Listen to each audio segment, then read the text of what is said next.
한 주일 동안 우리를 선하신 손길로 인도하시고 거룩한 안식일의 축복을 허락하신 하나님께 진심으로 감사를 드립니다. 거룩한 안식일의 축복 가운데 참여하신 여러분 모두를 진심으로 환영합니다. 특별히 아침 오전 9시부터 이렇게 출발하셔서 이 먼 곳까지 인천까지 와주신 우리 영암교회 또 12분의 성도님 얼마나 환영하는지 모르겠습니다. 온 마음을 다하여 진심으로 환영합니다. 우리 환영의 박수 한번 부탁드리겠습니다. 이 열심에 아주 큰 감동을 받습니다. 하나님께서 1박 2일간의 또 특별한 우정을 나눌 수 있는 좋은 기회를 허락하셨습니다. 함께 예배하고 함께 비전을 나누고 또 함께 소그룹을 하면서 하나님을 향한 사랑이 더욱더 커지고 또 우리의 비전이 더욱더 또 풍성해지기를 간절히 소망합니다. 여러분의 기도 덕분에 저도 주말 부흥회 또 잘 다녀왔고 멀리 또 해외도 잘 다녀왔습니다.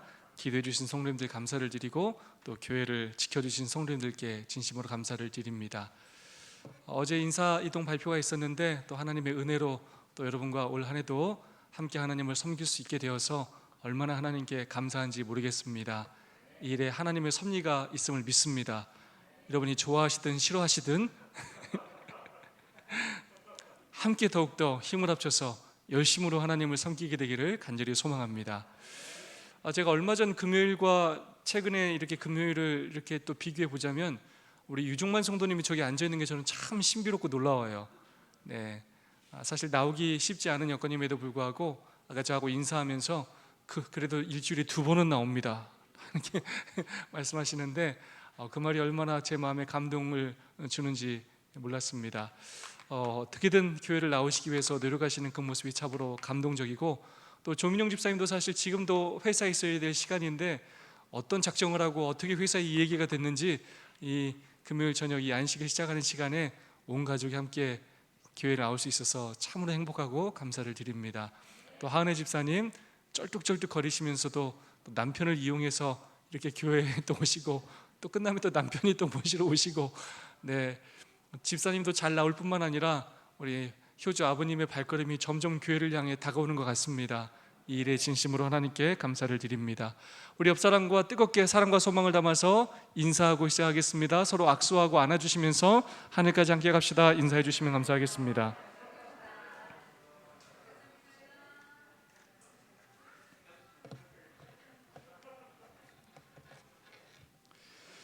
네, 이번 주 TMI 실천해 보세요 제목입니다. 노숙인들에게 음식을 나눠주세요. 참 쉬운 듯한데도 또 쉽지 않죠. 네, 주변에 꼭 노숙인이 아니더라도 좀 식사를 잘 못하는 또 아동들이나 또 어르신들이 있다면 저희가 더욱더 관심을 갖고 이렇게 사랑으로 이렇게 식사를 대접할 수 있으면 좋겠습니다. 특별히 저희 교회에 외국인이 있는 거 아시죠?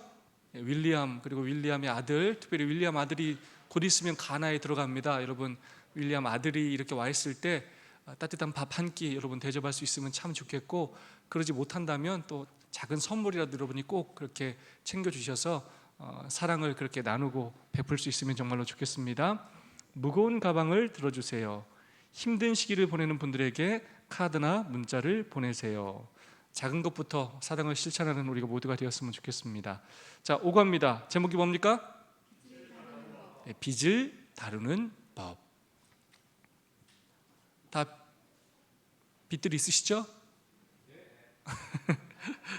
네, 정말로 빚 없이는 살 수 없는 세대처럼 느껴지는 시대에 우리가 살아가고 있습니다. 빚을 지는 것을 당연하게 여길 수밖에 없는, 학생들은 공부를 하기 위하여 학자금 대출을 받기도 하고, 또 우리가 쓰는 카드가 어쩌면 그게 다 카드 빚입니다. 늘 카드 빚을 치며 살아가기도 하고, 또 집을 얻기 위하여 대부분의 많은 사람들이 또 대출을 받을 수밖에 없는 여건 속에 살아가고 있습니다. 서민이 아무리 열심히 돈을 벌어봐야 자기 돈으로 집을 살 수 없는 시대이기 때문에 그런 부분이 또 충분히 또 이해가 가기도 합니다. 그런 가운데 어떻게 우리는 또 이 빚을 대하고 또 다뤄야 할지 오늘 성경과 예언의 신의 말씀을 통하여 함께 생각해 보는 시간을 갖도록 하겠습니다. 제목이 참 중요합니다. 그분이 오실 때까지 주인을 위해 관리해야 한다는 것입니다. 예수님께서 오실 때까지 이것은 우리의 것이 아니고 하나님의 것이기 때문에 하나님의 뜻대로 하나님을 위하여 어떻게 이것을 관리해야 할지 생각하는 시간을 갖도록 하겠습니다. 기억자 말씀 다 함께 한번 읽어볼까요? 시작.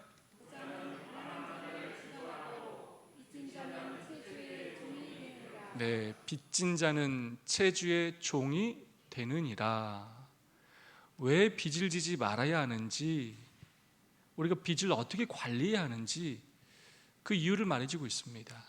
우리가 빚을 진다면 우리가 노예로 살 수밖에 없다는 거예요. 자유로운 삶을 내 의지대로 살지 못하고 어쩔 수 없이 그것에 끌려가는 삶을 살 수밖에 없다는 것입니다. 교과 64페이지는 이런 말씀을 하고 있습니다. 빚에 대한 정의 중에 이런 말이 있다. 빚은 미래 소득을 오늘 앞당겨 쓰는 것이다. 오늘날 빚을 지고 사는 것은 매우 당연한 삶의 방식인 듯 보인다. 하지만 그리스도인들에게는 그렇게 사는 것이 당연한 것이 되어서는 안 된다. 네, 당연한 듯 보이는 사회이지만 그리스도인까지라도 그렇게 살면 안 된다는 것입니다. 어쩔 수 없는 부분이 우리의 삶에 존재하는 것 우리가 인정하지만 그것을 너무나 당연시 여기며 우리가 세상 사람들과 같은 삶을 살지 말아야 한다고 이야기하고 있습니다. 몇 년 전까지 저희들이 영끌족이라는 얘기를 참 많이 들었죠? 네, 어떻게든 돈을 끌어모아서 대출을 받아서 빚을 사야만 집을 얻을 수 있고 또 그 투자를 통해서 돈을 벌 수 있다는 그런 생각들이 지배했던 때가 있었습니다. 그러나 불과 얼마 지나지 않아서 대출 이자가 급등하면서 많은 영끌족들이 지금 큰 어려움을 당하고 있습니다. 주택 구입 부담이 사상 최고를 그렇게 기록하고 있고 특별히 투기 목적으로 집을 샀던 많은 사람들이 큰 어려움에 빠져 있는 것이 오늘의 현실입니다. 정부 또한 이 집을 대량으로 지으면서 빚을 지면서까지도 집을 사도록 그렇게 권하는 때도 있었습니다. 그러나 그것이 오히려 부메랑이 되어서 가게에 큰 부담을 안겨줘서 정상적인 삶을 살아가지 못하는, 그리하여 극단적인 선택을 하는 많은 국민들이 생긴 것이 오늘날의 우리의 현실입니다. 성경은 그리하여 이 빚에 대하여 여러 가지 권면을 주는데 특별히 또 이런 권면도 있습니다. 모든 자에게 줄 것을 주되 조세를 받을 자에게 조세를 바치고 관세를 받을 자에게 관세를 바치고 두려워할 자를 두려워하며 존경할 자를 존경하라. 피차 사랑의 빚 외에는 아무에게든지 아무 빚도 지지 말라. 네, 줄 걸 주고 받을 걸 받고 해야 할 걸 마땅히 다 해야 된다는 거예요. 근데 특별히 빚을 지지 말아야 된다고 말하고 있습니다. 네. 사랑의 빚 외에는 빚을 짐으로 인해서 노예가 되지 말라는 것입니다. 그것을 인하여 정상적인 삶을 살아가지 못하며 노예의 삶을 살지 말라고 로마서는 우리에게 권면하고 있습니다. 예루서지 빚에 대하여 신명기에 있는 기별을 한번 읽어보겠습니다. 내가 내 하나님 여호와의 말씀을 삼가 듣고 내가 오늘 내게 명령하는 그의 모든 명령을 지켜 행하면 내 하나님 여호와께서 너를 세계 모든 민족 위에 뛰어나게 하실 것이라. 내가 내 하나님 여호와의 말씀을 청종하면 이 모든 복이 내게 임하며 내게 이르리니 여호와께서 너를 위하여 하늘의 아름다운 보고를 여시사 내 땅에 때를 따라 비를 내리시고 내 손으로 하는 모든 일에 복을 주시리니 내가 많은 민족에게 구워줄지라도 너는 꾸지 아니할 것이요. 여러분 이 말씀 믿으십니까? 네. 어쩌면 오늘날의 시대를 살아가는 사람들에게 이 말씀이 그렇게 크게 와닿지 않을 수도 있어요. 어떻게 비단지고 살 수 있습니까? 그리고 부모가 누구냐에 따라서 가정의 형편이 너무나 다른 것이 사실입니다. 어떤 사람은 빚 없이는 살 수 없는 사람이 있고 어떤 사람은 그런 걱정 안 하고도 얼마든지 풍요하게 살 수 있는 사람도 있어 보이는 것이 사실입니다. 그래서 이 말씀이 나의 삶과 전혀 상관없는 것처럼 느껴질지도 모르겠습니다. 그러나 하나님은 우리에게 분명히 약속하셨습니다. 우리가 하나님의 모든 명령을 지켜 행하면 하나님께서 우리를 세계 모든 민족 위에 뛰어나게 하실 것이고 우리가 많은 사람들에게 축복을 나눠주는 축복의 통로가 될 것이고 많은 민족에게 우리가 꾸어줄지라도 우리가 꾸지 않을 것이라 약속하셨습니다. 하나님은 늘 우리의 필요를 채워주기를 기뻐하시는 분이십니다. 특별히 우리가 순종한다면 하나님께서 우리를 넘쳐서 그것을 썩도록 주진 않으시더라도 우리가 부족함 없도록 늘 우리의 필요를 채워주시는 하나님이시라는 것입니다. 여러 번 말씀드리지만 늘 쌓아놓고 살기를 즐겨하며 그것이 부족할 때 두려워하고 근심했던 이스라엘 백성들을 애굽에서 데리고 나오셔서 광야에서 시킨 훈련이 바로 무슨 훈련이었어요? 만나를 통한 훈련이었습니다. 만나를 통하여 날마다 필요한 양식을 공급하시며 우리의 생명 되시는 그 하나님에 대하여 교육을 하나님께서 시키셨습니다. 그리하여 쌓아놓고 사는 것이 아니라 정말로 매일마다 하나님께서 우리에게 먹여주시고 입혀주시는 그 은혜로 우리가 살 수 있다는 것을 이스라엘 백성들로부터 깨닫게 하였고, 그것들을 쌓아둘 때 결국 그것들이 썩어서 버려질 수밖에 없다는 것들을 끊임없이 깨닫게 하셨습니다. 그렇다면 왜 우리가 재정적인 어려움을 겪게 되는가? 왜 우리가 때로 빚을 지게 되는가? 첫 번째로 돈을 관리하는 성경적인 원칙을 배워본 적이 없기 때문입니다. 그냥 세상 사람들이 다 따라하는 대로 그 분위기에 휩쓸려 빚을 내어 주식을 하고 또 코인을 사고 또 자신의 수익과 맞지 않는 과다한 지출을 하고 욕심 또는 이기심 때문에 능력 이상의 소비를 하고 허영을 위하여 또 과다 지출을 하고 남에게 보이기 위하여 끊임없이 소비를 권장하는 이 사회 속에서 그렇게 계획 없이 살아가기 때문입니다. 그러면서 또 하나님께 드리지 않기 때문에 결국 하나님께서 주시고자 하는 그 축복을 받지 못하기 때문에 재정적인 어려움을 당할 수밖에 없다는 것입니다. 세 번째로 나는 원하지 않지만 나의 상황과 형편이 때로는 재난으로, 때로는 질병으로, 때로는 사고로, 또 때로는 어려운 가정 형편으로 남들보다 좋지 못한 환경에 처해서 재정적인 어려움을 겪을 수도 있다는 것입니다.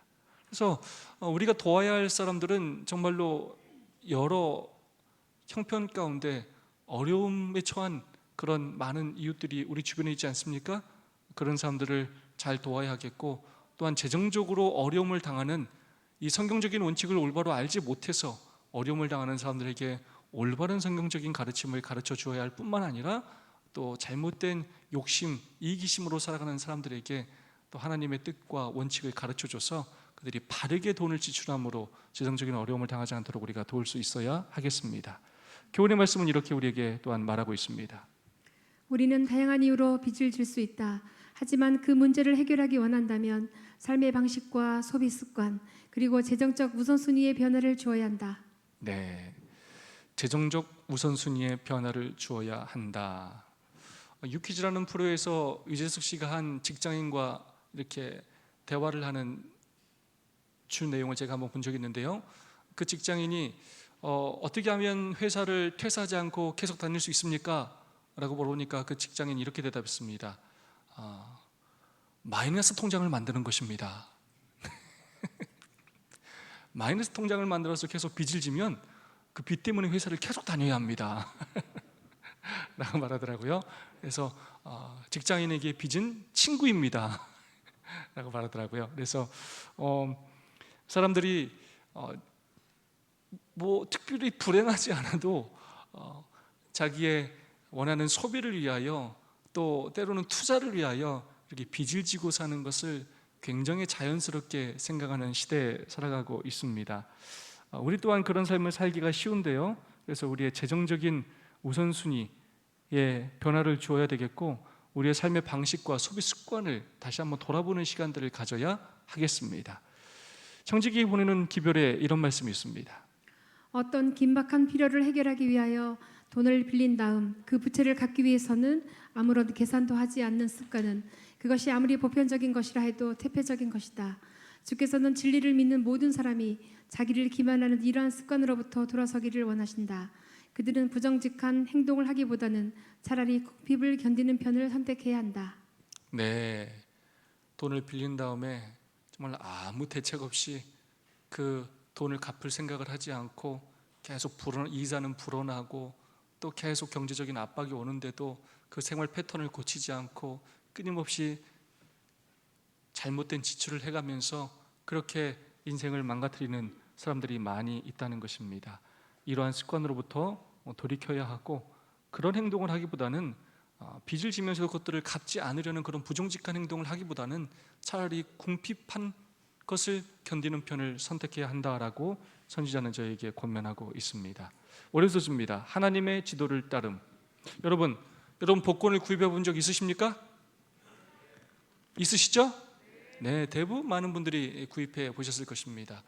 우리는 이 지금 물질적인 세계에 살고 있는 물질적인 존재들입니다. 여러분, 물질이 나쁜 것입니까? 아니, 물질이 나쁜 것이 아닙니다. 돈을 사랑함이 일만하게 뿌리지 돈 자체가 악이 아니라는 것입니다. 그러므로 우리가 어떻게 이 물질을 사용해야 할지 월요일 제목은 우리에게 분명한 답을 주고 있습니다. 누구의 지도를 따르라고요? 하나님의 지도를 따라야 한다는 것입니다. 마태복음 6장 24절의 말씀입니다. 한 사람이 두 주인을 섬기지 못할 것이니 혹 이를 미워하고 저를 사랑하거나 혹 이를 중히 여기고 저를 경히 여김이라. 너희가 하나님과 재물을 겸하여 섬기지 못하느니라. 네, 우리는 물질 없이는 살 수 없는 물질적인 존재이기도 하지만 그것보다 더 중요한 우리는 영적인 존재들입니다. 영적인 것이 없으면 우리는 정말로 영원히 죽을 수밖에 없는 존재들입니다. 우리가 하나님을 섬길지 돈을 섬길지 결국은 우리 스스로 우리의 주인을 선택해야 하는 것입니다. 절대로 한 사람이 두 주인을 섬기지 못하는 것처럼 재물과 하나님을 겸하여 섬기지 못하는 것입니다. 우리가 재물의 노예가 되지 않을 수 있도록 우리가 성령 하나님의 역사하심을 통하여 하나님의 뜻을 깨닫고 돈이 우리의 우상이 되지 않고 하나님의 뜻대로 그 재물을 사용할 수 있는 지혜로운 주의 종들이 될 수 있기를 간절히 소망합니다. 교과 68페이지에 이런 말씀이 있습니다. 불행히도 세상에 대한 사랑이 너무도 커서 많은 사람들은 그 사랑을 만족시키기 위해 빚을 지기까지 한다. 하지만 설령 그렇게 한다고 해도 만족하게 될 가능성은 없다. 빚은 영혼을 올가매기 위해 사단이 사용하는 덫 중에 하나이기 때문에 하나님께서는 당신의 자녀들이 빚 없이 살기를 원하신다. 네, 요즘은 정말로 빚을 권하는 사회뿐만 아니라 끊임없는 광고를 통하여 무엇인가를 끊임없이 소비하도록 만드는 세상이에요. 그리고 그것들을 사야 행복한 것 같고 내가 잘 사는 것처럼 그렇게 생각하게 만들고 남들보다 뒤처지지 않는 사람인 것처럼 끊임없이 우리를 영적인 존재가 아니라 물질적인 존재로 끊임없이 우리를 만들어가는 사회에 살고 있습니다. 그러면서 우리들로 하여금 영적인 것에 무관심하며 계속 물질적인 돈에 집착하고 돈을 숭배하도록 사단이 이 사회를 그렇게 이끌어가고 있다는 것입니다. 그러나 잘 아는 것처럼 우리가 이 세상에 그 어떤 물질을 소유한다 하더라도 얼마나 많은 돈을 우리가 소유한다 하더라도 그것이 궁극적으로 우리의 삶에 만족을 줄 수는 없다는 것입니다. 그것이 결국 우리에게 덫이 될 것이고 결국 우리는 끊임없이 빚에 허덕이면서 그 구덩이에 빠지게 된다는 것입니다. 하나님의 뜻을 찾고 따르는 우리 모두가 될 수 있기를 소망합니다. 감사로 하나님께 제사를 드리며 지존하신 이에게 내 소원을 갚으며. 네, 하나님의 뜻을 따라야 하는데 그렇다면 우리가 어떻게 해야 하는가? 네, 감사로 하나님께 제사를 드리며 지존하신 이에게 내 소원을 갚으며. 네, 하나님께서 우리에게 주신 이 재물을 하나님의 뜻대로 사용한다는 것은 바로 하나님의 사업을 위하여 드리는 것을 의미합니다. 특별히 감사의 제물을 하나님께 드리고 우리가 서원한 것들을 하나님께 갚는 것, 이것들을 우리가 하나님의 뜻대로 실천할 때 하나님께서 그 제물에 축복하셔서 우리에게 더 풍성한 제물을 주실 뿐만 아니라 그 제물들을 하나님의 뜻대로 사용할 수 있는 지혜 또한 우리에게 허락하신다는 것입니다. 침례심은 9번째 이런 내용이 있습니다. 그대는 교회의 조직을 시인하며 11금과 헌금과 개인적인 노력과 감화로서 하나님께 경배하고 교회를 돕기를 원하십니까? 네, 돈이 있어도 그것을 하나님께 먼저 제물로 헌물로 드리지 않으면 계속 그것들을 잘못된 곳에 사용하면서 수입이 많다 하더라도 빚을 질 수밖에 없는 그런 상황에 처하게 되지만 소유가 아무리 적다 하더라도 그것들을 하나님께 올바로 구별하여 드릴 때 적은 것으로도 풍성하게 부자처럼 살 수 있을 뿐만 아니라 더 풍성한 축복들을 하나님께로 받을 수가 있다는 것입니다. 그러므로 빚을 지지 않는 방법, 또 하나님의 뜻대로 사는 방법 가운데 첫 번째 방법은 바로 하나님의 뜻대로 하나님께 구별된 예물을 드리라는 것입니다. 그렇게 할 때 하나님의 사업도 축복받을 뿐만 아니라 우리의 삶 또한 경제적인 축복을 받게 된다는 것입니다. 탐심은 우상숭배라고 교회증언 3권은 말하고 있습니다. 그대의 은혜의 기간이 오늘 끝이 난다면 그대 생의 기록은 어떻겠는가? 그대가 벌어놓은 돈은 한 푼이라도 갖고 갈 수가 없다. 모든 불의한 행실의 저주가 그대를 뒤따를 것이다. 거래에 있어서 날카로움이라는 것도 하나님께서 그대 앞에 제시하시는 거울을 통해서 볼 것 같으면 결코 자축할 만한 것은 못 된다. 탐심은 우상숭배이다. 네, 어떤 돈도 단 한 푼도 무덤에 가져갈 수 없다는 것입니다. 결국 우리가 우상숭배하면 어떤 무엇인가를 빚어놓고 절해야만 우상숭배라고 생각하는데 그렇지 않다는 것입니다. 우리가 돈을 사랑하는 것, 그것이 이 시대의 가장 큰 우상숭배라는 것입니다. 교훈의 말씀은 이렇게 말씀하고 있습니다. 세상에 살면서 재물의 유혹을 받을 수 있지만 하나님의 백성으로서 성경 말씀과 예언의 신을 통해 주신 권면에 귀 기울임으로 하나님의 인도하심을 경험해야 한다. 네, 첫째 날 배웠던 것처럼 이 돈에 대한 이런 하나님의 예수님의 교훈이 믿음과 기도에 대한 교훈보다도 훨씬 더 많이 성경에 기록되어 있습니다. 그만큼 신앙생활하는 데 있어서 이 돈을 어떻게 다루느냐가, 어떻게 헌금 생활을 하느냐가 우리 신앙의 아주 중요한 부분이고 우리의 믿음을 성장하게 하는 아주 핵심적인 부분이라는 것입니다. 화요소주입니다. 빚에서 벗어나는 법, 잠언 22장 7절입니다. 부자는 가난한 자를 주관하고 빚진 자는 체주의 종이 되느니라. 아까 기억절의 말씀이죠. 빚 청산의 절차를 화요일소지는 소개하고 있습니다. 그러면서 가장 중요한 전제 조건을 제시하고 있어요. 뭐를 먼저 드리라고요? 11금을 구별하여 드리기로 결심을 하는 거예요. 많은 사람들이 이렇게 얘기해요. 아니, 빚이 있는데 제가 무슨 11금을 드립니까? 무슨 헌금을 냅니까? 이거 다 빚입니다. 이거 다 대출받아 하는 거예요 라고 하면서 매달 생기는 수입에 11금을 드리지 않고 그렇게 살아가는 사람들이 있다는 거예요. 그러면서 빚은 계속 빚으로 갖고 있고 또 수입은 계속 수입으로 또 가지면서 더 투자하고 또 자기 마음대로 쓰고 계속 그렇게 한다는 것입니다. 그러나 이번 주 교과는 빚 청산에 대해서 얘기하면서 진실로 빚을 청산하기를 원하는 마음이 있다면 아무리 경제적으로 어려워 보이고 나에게 정말로 그럴 만한 형편이 되는 것처럼 느껴진다 할지라도 먼저 하나님의 약속을 믿고 구별리의 11금을 드리기로 결심하라는 것입니다. 그렇게 한다면 하나님께서 우리가 생각하지 못했던 축복들로 빚을 청산할 수 있는 그런 발걸음을 인도해 주신다는 것입니다. 그러면서 첫 번째 단계, 더 이상 빚을 지지 않겠다고 선언하라는 것입니다. 그래서 더 이상 빚을 빌리지 말라는 거예요. 빚을 빌리지 않으면 빚을 질 수 없다는 것입니다. 두 번째로 하나님과 약속하라는 것입니다. 돈이 생기면 그것으로 다른 데 돈 쓸 생각하지 말고 우선 빌린 그 빚을 줄이는데 사용하라는 것입니다. 그리고 세 번째 단계가 그대가 가진 모든 빚에 대한 목록을 만들어 보라는 것입니다. 그렇게 하면서 각 부채에 대한 이달의 최소 상환금을 지불하는 것부터 그렇게 시작하면서 계속해서 밑에 빚부터 하나씩 갚아 나가라는 것입니다. 목록의 맨 아래에 있는 것, 가장 작은 것부터 그 항목들에 대한 상환액을 2배로 늘리거나 증가시키면서 하나하나 작은 것부터 없애 나가라는 것입니다. 여분의 돈을 그 다음 목록의 위로 올라가면서 상환액을 계속 늘려가라는 것입니다. 그래서 빚을 없애는 걸 최선의 목표로 두고 가장 작은 빚부터 하나씩 계속 없애가라는 것입니다. 참, 교회에서 이런 것도 가르치고 재밌죠?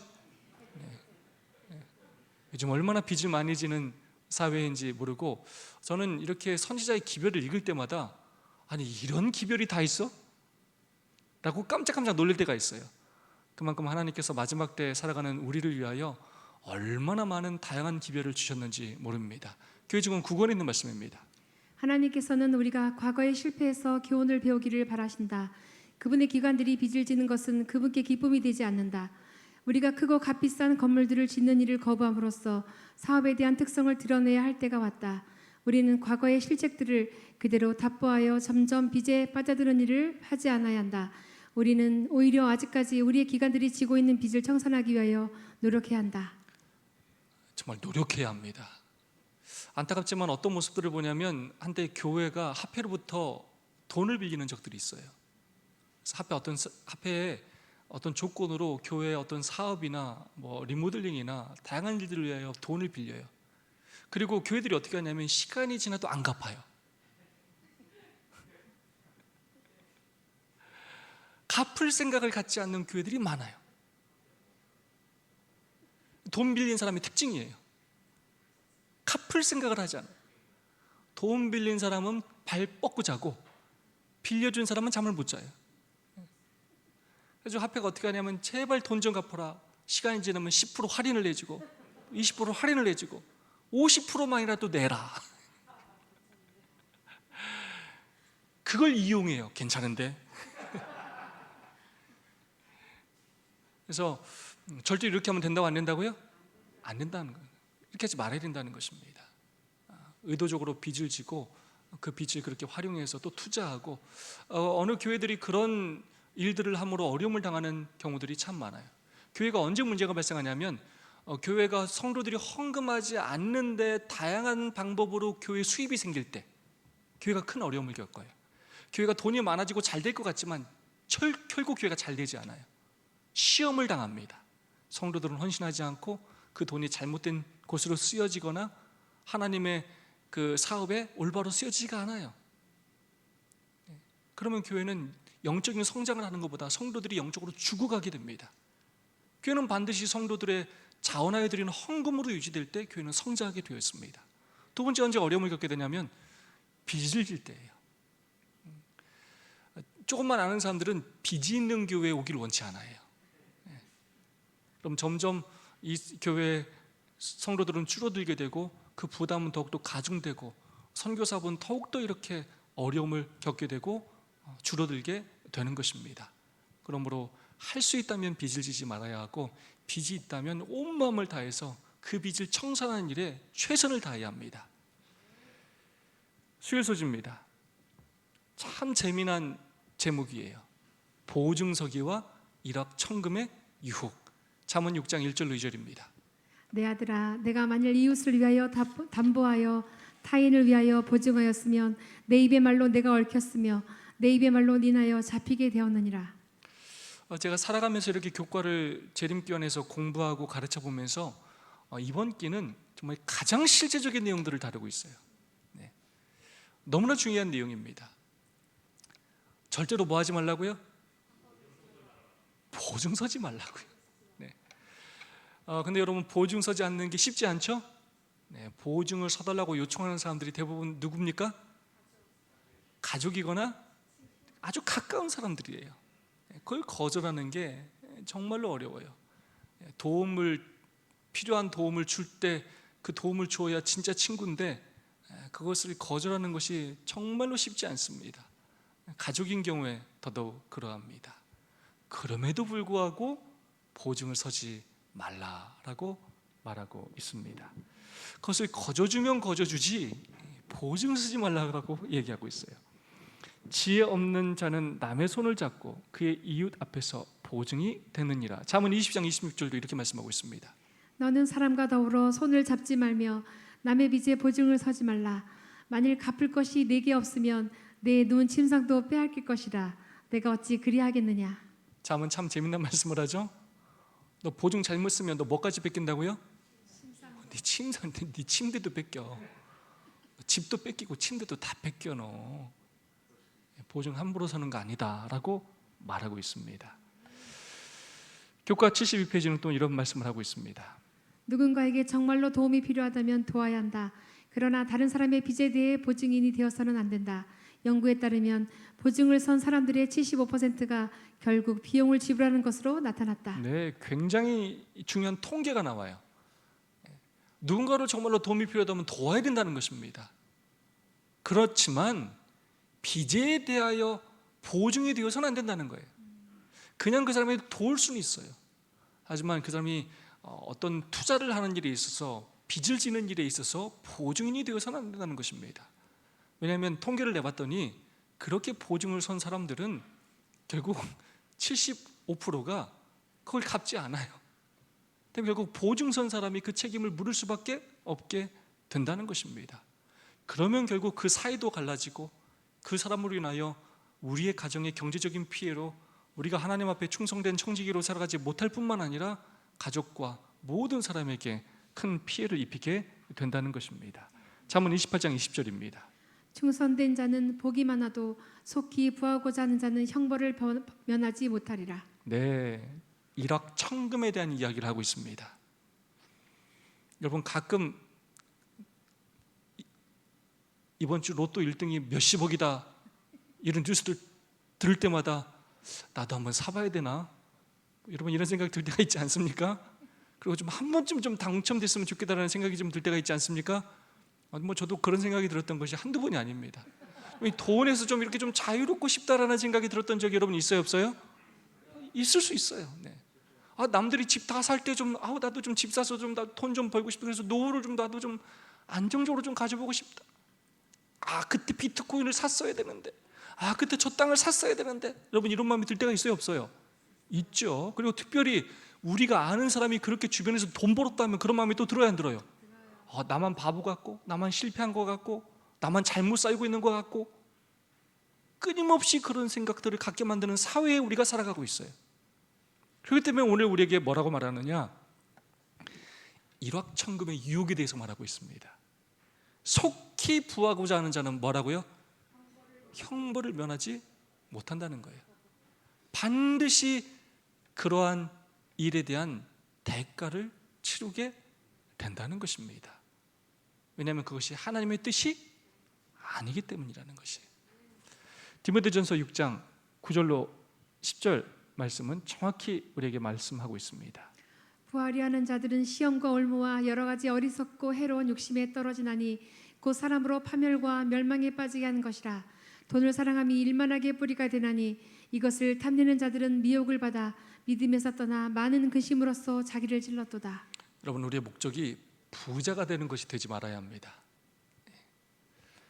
하나님께서 우리에게 재물을 주시는 것은 그 재물을 하나님의 뜻대로 사용하라고 주시는 거예요. 근데 왜 부자가 하늘나라에 들어가는 것이 어렵느냐? 왜 부자라고요? 그것을 하나님의 뜻대로 사용하지 않았기 때문에 부자예요.